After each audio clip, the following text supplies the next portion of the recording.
এই মাসে আমাদের অনেক ভাই বোন তারা শবে মেরাজ পালন করেন। তো শবে মেরাজ উপলক্ষে বিশেষ অনুষ্ঠানের আয়োজন করা, এর কোনো প্রমাণ কোরআন হাদিসে নাই। ইসলামে শবে মেরাজ পালন করার কোনো বিষয় নাই। রজব মাস আসলে, বিশেষ করে যখন রজবের শেষ দশক শুরু হয়, যখন 20 দিন পার হয়ে গেছে আর 8-10 দিন বাকি আছে, ওই সময় থেকে আমাদের সমাজের এক শ্রেণীর ভাই বোন তারা ওলামা একরামকে, মসজিদের ইমাম মুয়াজ্জিন যারা আছেন তাদেরকে জিজ্ঞাসা করতে থাকেন যে হুজুর, শবে মেরাজের নামাজ কবে, শবে মেরাজের রোজা কবে রাখতে হবে, এগুলো তারা জিজ্ঞাসা করতে থাকেন। আমাদের দেশে একটা সময় মকসুদুল মুমিনিন নামে একটা বই প্রচলিত ছিল, একটা বই পাওয়া যেত। সেই বই এবং আরও কিছু বইতে এক বিশেষ নামাজের কথা আছে, সালাতুর রাগায়েব, এই নাম দিয়ে বিশেষ সূরা পড়তে হবে, বিশেষ দোয়া দুরুদ পড়তে হবে ইত্যাদি দিয়ে এক নামাজের আবিষ্কার তারা করেছে। এগুলো থেকে বিরত থাকা জরুরি, এগুলো ইসলামের মধ্যে নাই। কোরআনে বা হাদিসে কোথাও শবে মেরাজ পালন করতে বলা হয় নাই, শবে মেরাজের রোজা রাখতে বলা হয় নাই, সালাতুর রাগায়েব নামে বিশেষ ধরনের নামাজ পড়তে বলা হয় নাই। এগুলো বেদাত, এগুলো ইসলামের মধ্যে নতুন সৃষ্টি। এগুলো থেকে বিরত থাকা অত্যন্ত জরুরি বিষয়।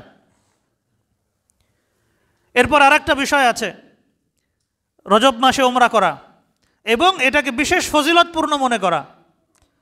আমাদের দেশে এক ধরনের মোল্লা মৌলভী আছে যারা নিজেদের ব্যবসায়িক স্বার্থে নানান কিছু উদ্ভাবন করে।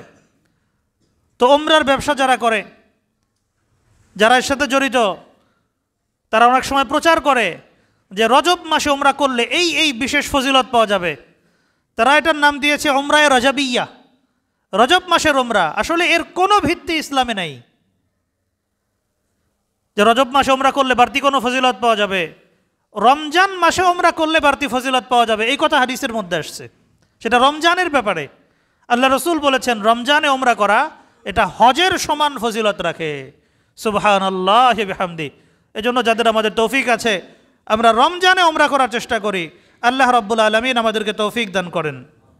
রজব মাসে মেরাজকে উপলক্ষ করে আমাদের দেশে অনেক কিছু করা হয়, অথচ মেরাজ এটা কবে হয়েছে এটা নিয়ে বিস্তর মতো ভিন্নতা আছে। মেরাজ হয়েছে এটা তো সুনিশ্চিত, এখানে তো কোনো ধরনের সন্দেহ নাই। কোরআনে কারিমে আল্লাহ তাআলা বলেছেন, অসংখ্য অগণিত হাদিসে এসেছে, কিন্তু কবে হয়েছিল এটা কিন্তু সুনিশ্চিত নয়। যদি আমরা ইতিহাসের কিতাব দেখি, হাদিসের কিতাব যদি দেখি, তাহলে 15 থেকে 16টা মতামত পাওয়া যায়। সবচেয়ে নির্ভরযোগ্য মতামতগুলোর মধ্যে রজব আছে, রমজান আছে, শাওয়াল আছে, মুহররম আছে। অধিকাংশ ওলামা এই মাসগুলোর কথা বলেছেন। আরও নানান ধরনের মতামত আছে। 27শে রজবের কথাও কিছু কিছু লেখক বলেছেন, কিন্তু সেটা সুনিশ্চিত নয়। যদি সুনিশ্চিত হতোও তারপরেও তো এ ধরনের অনুষ্ঠান পালন করা, যে রাতভর নফল নামাজ পড়তে হবে, দিনে নফল রোজা রাখতে হবে, এটা পালনযোগ্য হতো না। কেন? কারণ হলো মেরাজের ঘটনা ঘটার পরে নবী করিম সাল্লাল্লাহু আলাইহি সাল্লাম 10 থেকে 12 বছর হায়াতে ছিলেন, তিনি বেঁচে ছিলেন। তো প্রত্যেক বছরই তো রজব মাস এসেছে, কিন্তু এই রজব মাসে তিনি শবে মেরাজ পালন করেছেন এর কোনো প্রমাণ নাই। সাহাবা একরাম যারা নবীজির সুন্নত অনুসরণ করার ক্ষেত্রে এত বেশি পাবন ছিলেন, তারাও এই শবে মেরাজ পালন করেছেন, এর কোনো ভিত্তি নাই, কোনো কিতাবে এই কথাটা লেখা নাই। এই রজব মাস উপলক্ষে তারা কোনো উমরা করেছেন এটা কোথাও নাই। সারা রাত জেগে নফল নামাজ পড়া খুব ভালো বিষয় ভাই, নফল রোজা রাখা খুব ভালো জিনিস। আপনি সারা বছর রাখেন কোনো সমস্যা নাই, কিন্তু যদি বিশেষ কোনো দিনে ইসলাম এটা করতে বলেছে, এটা নবীজি করেছেন, এটা করলে এই ফজিলত পাওয়া যাবে, ওই ফজিলত পাওয়া যাবে, এই ধরনের চিন্তা নিয়ে যদি ইবাদত করা শুরু করেন, তাহলে সেটা সুন্নত হবে না বেদাত হবে? বেদাত হবে। ভাই, মন গড়া আমল করার নাম ইবাদত নয়। মন গড়া একটা আমল করলাম, এটা ইবাদত হবে না। ইবাদত সেটা যেটা আল্লাহ করতে বলেছেন, ইবাদত সেটা যেটা আল্লাহর রসুল করতে বলেছেন। মা আতাকুমুর রাসূলু ফাখুযুহু ওয়া মা নাহাকুম আনহু ফান্তাহু। যে হে ঈমানদাররা শোনো, তোমাদের নবী তোমাদেরকে যেটা করতে বলেন সেটা করো, এবং যেটা করা থেকে বিরত থাকতে বলেন তোমরা সেটা করা থেকে বিরত থাকো। তো আল্লাহ যেটা করতে বলেছেন, আল্লাহ রসুল যেটা করতে বলেছেন সেটা ইবাদত। এবং ওটাকে অতিক্রম করে গিয়ে মন করা বিভিন্ন বিষয় চালু করা, সেটা হলো বেদাত। আল্লাহ রসুল বলেছেন কুল্লু মুহদাসাতিন বিদআহ ওয়া কুল্লু বিদআতিন যালালাহ ওয়া কুল্লু যালালাতিন ফিন্নার। প্রত্যেকটা নবসৃষ্ট বিষয়, ধর্মের নামে যেটা নতুন সৃষ্টি করা হচ্ছে, এটা বেদাত। এবং প্রত্যেকটা বেদাত এটা জালালাত বা পথভ্রষ্টতা, এবং প্রত্যেকটা পথভ্রষ্টতা এটা মানুষকে জাহান্নামে নিয়ে যায়। আবার এক হাদিস এসেছে, আল্লাহ রসুল বলেছেন, আম্মা জান আয়েশা সিদ্দিকা থেকে হাদিস বর্ণিত, মান আহদাথা ফি আমরিনা হাদা মা লাইসা ফিহি ফাহুয়া রাদ্দুন। যে ব্যক্তি ইসলামের মধ্যে এমন কোনো জিনিস ঢুকানোর চেষ্টা করবে যেটা ইসলামে নাই, সেটা প্রত্যাখ্যাত হবে। আমাদের সমাজের অনেক ভাই তারা বিষয়টা বোঝার ক্ষেত্রে ভুল করেন। তারা বলেন যে হুজুর, কেউ একজন সারা রাত নফল নামাজ পড়বে, পরের দিন নফল রোজা রাখবে, এ তো ভালো করবে, সে তো আর রাত জেগে চুরি করবে না, সে তো সিনেমা দেখবে না, নভেল নাটক দেখবে না, ইবাদতই তো করবে, পরের দিন রোজা রাখবে, সে তো খারাপ কোনো কাজ করতেছে না, তাহলে নিষেধ করেন কেন? ভাই, নিষেধ করার কারণ হলো যেটা ইসলামে নাই সেটাকে ইসলামের নামে করা হচ্ছে, এটা হলো সমস্যা। শুধু ভালো দেখা গেলেই ভালো হবে না, কোনটা ভালো কোনটা মন্দ সেটার ফয়সালা আমরা করব না, আল্লাহ এবং তার রসুল করবেন। আল্লাহ এবং তার রসুল। ভাই, আনুগত্য করার নাম হলো ইবাদত। আল্লাহ এবং তার রসুলের আনুগত্য যে ব্যক্তি করবে সে মুক্তি পাবে। চকচক করলেই শোনা হয় না। দেখেন, বাজারে ফল পাওয়া যায়, বিভিন্ন ধরনের ফল আছে। এই ফলকে আকর্ষণীয় দেখানোর জন্য বর্তমানের মধ্যে বিভিন্ন ধরনের মেডিসিন ব্যবহার করা হয়, কার্বাইড ব্যবহার করা হয়, ফরমালিন ব্যবহার করা হয়, অনেক দিন তাজা থাকে, শুকায়া শুটকি হয়ে যায় কিন্তু ফল পচে না। দেখছেন না আপনারা? কত সুন্দর রং, চকচক করতে থাকে। তো শুধু চকচক করলেই ভালো হয়?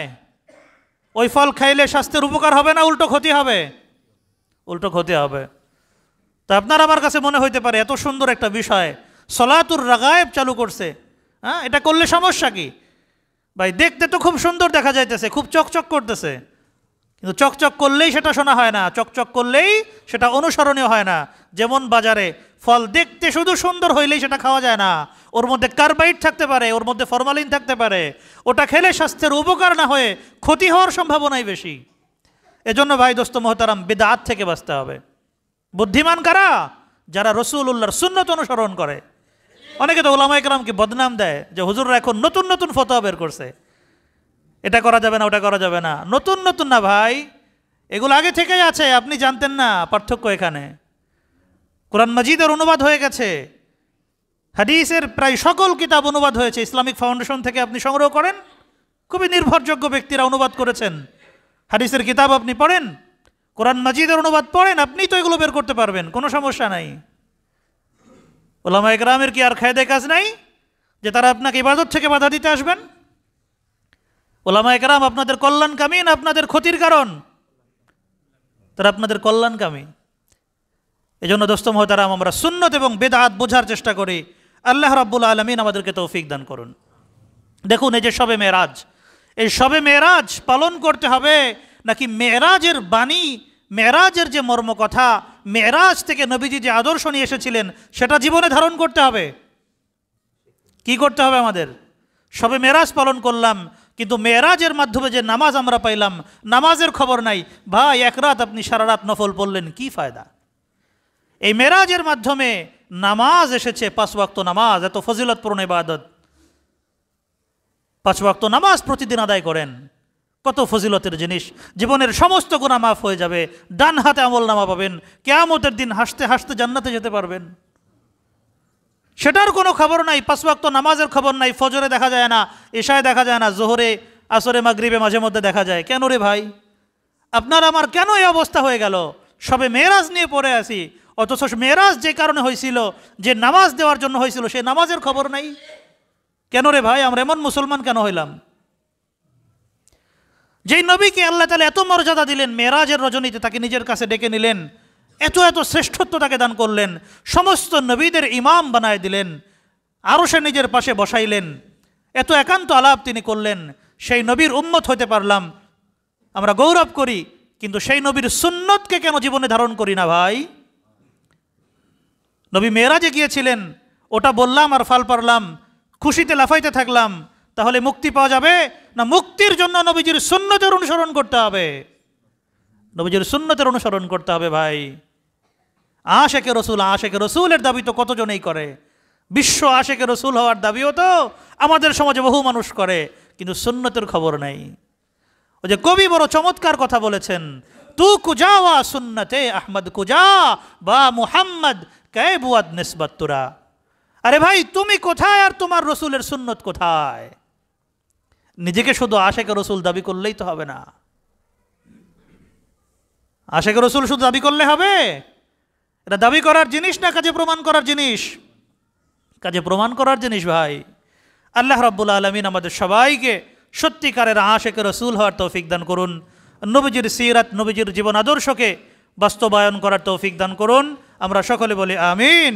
ওয়া আখিরু দাওয়ানা আনিল হামদুলিল্লাহি রাব্বিল আলামিন।